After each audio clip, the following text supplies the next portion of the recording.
కవితక్క నిన్న రావటం జరిగింది. సారీ, కవితక్క అంటున్నా, కవితక్క కాదు, తైతక్క.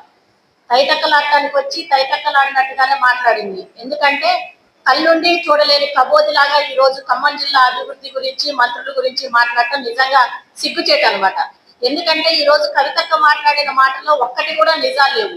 మీరు ఆ రోజు 10 సంవత్సరాలు అధికారంలోకి అబద్ధపు మోసపూరిత మాటలతో వచ్చి ఒక్క పని కూడా చేయకపోగా ఈ రోజు కాంగ్రెస్ ప్రభుత్వం గురించి విమర్శించే అంత నైతిక హక్కు కూడా నీకు లేదు. నువ్వు ఎందుకు మాట్లాడినవో కూడా మాకు అర్థం కావట్లేదు. రా, నువ్వు మామూలు నీ నాయకుల దగ్గరికి కాదు, మా దగ్గరికి రా. ఖమ్మంలో అభివృద్ధి ఏం జరుగుతుంది, ఖమ్మం జిల్లాలో ఏం జరుగుతుంది అనేది మేము చూపిస్తాం. ఈ రోజు సన్న బియ్యం వల్ల నువ్వు పేదవాళ్ళ ఇంటికి రా, బడాబాబుల ఇంటికి కాదు పోవాల్సింది. పేదవాళ్ళ ఇంటికి వచ్చి వాళ్ళ ఇంట్లో వాళ్ళని అడిగితే చెప్తారు కాంగ్రెస్ ప్రభుత్వం ఏం చేస్తుంది అనేది. ఈ రోజు కాంగ్రెస్ ప్రభుత్వం ఎన్నో సంక్షేమ పథకాలను ప్రవేశపెడితే నువ్వు ఏ విధంగా మాట్లాడుతున్నావో, కళ్ళుండి కబోదిలాగా మాట్లాడుతున్నావో మాకు అర్థం అవ్వట్లేదు. ఇంకొక విషయం, కవితకు ఒక్కటే మాట మాట్లాడింది, ఏమంటే మహిళలకు ఏం చేయలేదని. ఏం చేయలేదు మహిళలకి? కాంగ్రెస్ పార్టీ అధికారంలోకి వచ్చిన 2వ రోజే మహిళలకి ఫ్రీ బస్ సర్వీస్ ప్రవేశపెట్టింది.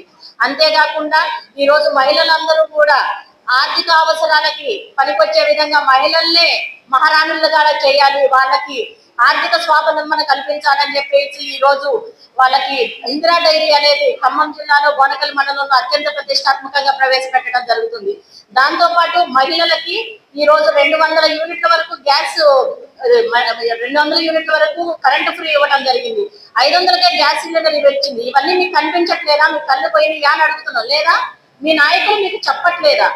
నువ్వు లిక్కర్ స్కామ్ లో ఇరుక్కొని లిక్కర్ రాన్లాగా పేరు పొంది నువ్వు కొన్ని నెలలు తిహార్ జైల్లో ఉండొచ్చి నీదేదో నువ్వు చూసుకోక ఎందుకమ్మా వచ్చి ఖమ్మం ప్రజల్ని గెలుపుతావు? ఖమ్మం ప్రజలు 3 మంత్రుల గురించి కాదు, కనీసం ఖమ్మం కాంగ్రెస్ కార్యకర్త గురించి కూడా మాట్లాడే హక్కు కానీ నైతిక హక్కు కానీ నీకు లేదని చెప్పేసి తెలియజేసుకున్నావు.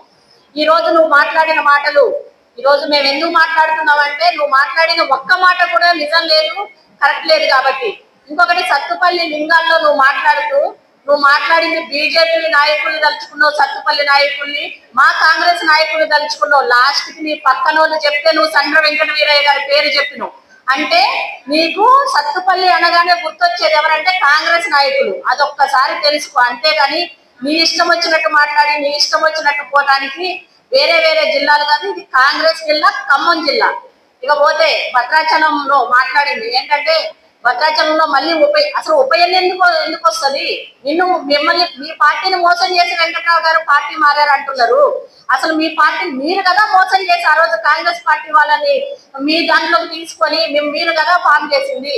ఆ రోజు దళిత ముఖ్యమంత్రిని చేస్తానని చెప్పి మీ నాన్న